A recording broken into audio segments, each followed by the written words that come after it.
बिस्मिल्लाहिर्रहमानिर्रहीम। आज का जो मौजू है वो बड़ा ही इंतहाई अहम मौजू है, जिसमें हमारे पास बहुत सारे पेशेंट्स क्लिनिकल प्रैक्टिस के अंदर हमें देखने पड़ते हैं, जिसको हम पैनिक सिम्टम्स कहते हैं या पैनिक अटैक कहते हैं, या कुछ लोग इसको पैनिक डिसऑर्डर भी कहते हैं। आज हम बेसिकली इसके बारे में तफसील के साथ बात करेंगे कि पैनिक सिम्टम्स होती क्या हैं और हम इसको कैसे कोप कर सकते हैं और इससे कैसे छुटकारा हासिल कर सकते हैं और इसको कैसे मैनेज कर सकते हैं।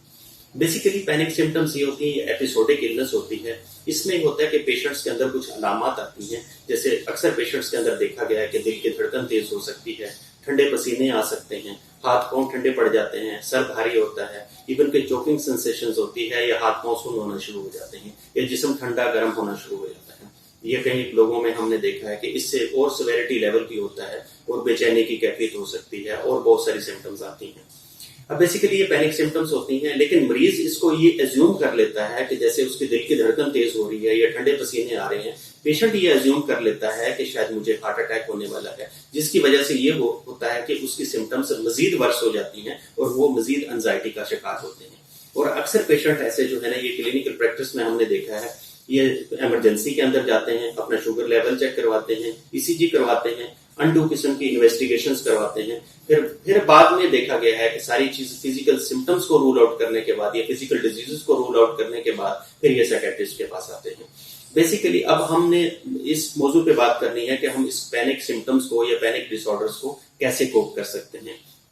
सबसे पहला स्टेप तो ये है कि इस सिम्टम्स के साथ लड़ा नहीं जाता और इंसान को और पेशेंट्स को इन सिम्टम्स के साथ लड़ना भी नहीं चाहिए, ये पहला स्टेप होता है। दूसरा ये है कि आपने वो सिचुएशन, जिस सिचुएशंस में आपको पैनिक अटैक है, उस सिचुएशंस को आपने लीव नहीं करना, नहीं छोड़ना। अक्सर देखा है कि पेशेंट्स के अंदर शॉर्टनेस ऑफ ब्रेथ होती है, जैसे लंबे गहरे सांस ले रहा होता है मरीज और वो समझता है कि मुझे सफोकेशन हो रही है, मुझे सांस लेने में दिक्कत हो रही है, वो ठंडी जगहों पे या दूसरी जगहों के ऊपर बाहर निकलते हैं, ओपन फजा के अंदर निकलते हैं। तो ऐसी सिचुएशंस के अंदर अगर आपने अपनी पैनिक सिम्टम्स को बेहतर करना है तो आपने ऐसी सिचुएशंस को लीव नहीं करना, छोड़ना नहीं है।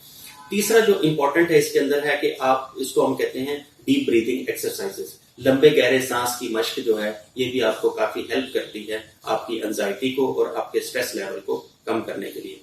और चौथा जो इसमें इंपॉर्टेंट कंपोनेंट है वो ये कंपोनेंट है, आपने ये सोचना है कि ये जो सिम्टम्स हैं ये वक्ती तौर हैं और ये with the passage of time, वक्त के साथ साथ ये आहिस्ता आहिस्ता कम हो जानी है। और पांचवा कंपोनेंट ये है कि आपने पॉजिटिविटी को ज़हन में रखना है कि ये जो सिम्टम्स हैं ये कोई लाइफ थ्रेटनिंग नहीं है, कोई जानलेवा नहीं है, ये मैं कोई इन सिम्टम्स की वजह से मौत का शिकार नहीं होगा। इन चीजों को आपने अपने जहन के अंदर दोहराना है। और इसके अलावा बहुत सारे सेफ्टी सीकिंग बिहेवियर्स हैं जो पेशेंट करते हैं, जैसे मैंने पहले भी बताया है कि जैसे नब्ज को बार बार चेक करते हैं, अपनी हार्ट बीट को चेक कर रहे होते हैं, अपने जिस्म के टेम्परेचर को चेक कर रहे होते हैं, ब्लड प्रेशर बार बार चेक करते हैं। इवन के कई पेशेंट्स हमने क्लिनिकल प्रैक्टिस में देखे हैं कि वो डिजिटल वॉच जो है ना वो यूज करते हैं, जिसके थ्रू वो अपने टेम्परेचर्स को भी मॉनिटर करते रहते हैं, अपनी पल्स रेट को भी मॉनिटर करते हैं, अपने टेम्परेचर्स को, पल्स रेट को और सांस की रफ्तार को और सारी चीजों को देख रहे होते हैं और जिस्म भी चेक कर रहे होते हैं कि ठंडा है या गर्म है।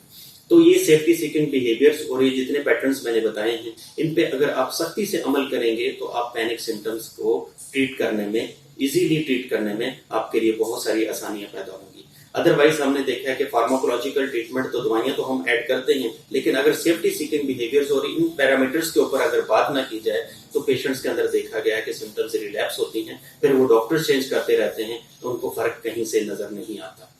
तो मेरी आप सबसे इल्तिजा है, अगर आपको ऐसा लगता है कि किसी में पैनिक सिम्टम्स हैं और साथ साथ उनके बिहेवियर के अंदर भी प्रॉब्लम्स आ रही है, सारी चीजें पेशेंट्स अगर कर रहा है, उसकी फैमिली कर रही है, तो फौरन साइकियाट्रिस्ट को रुजू करें। और मेरा ख्याल है कि इससे पेशेंट्स की और उसकी फैमिली भी काफी हद तक रिकवर हो जाती है।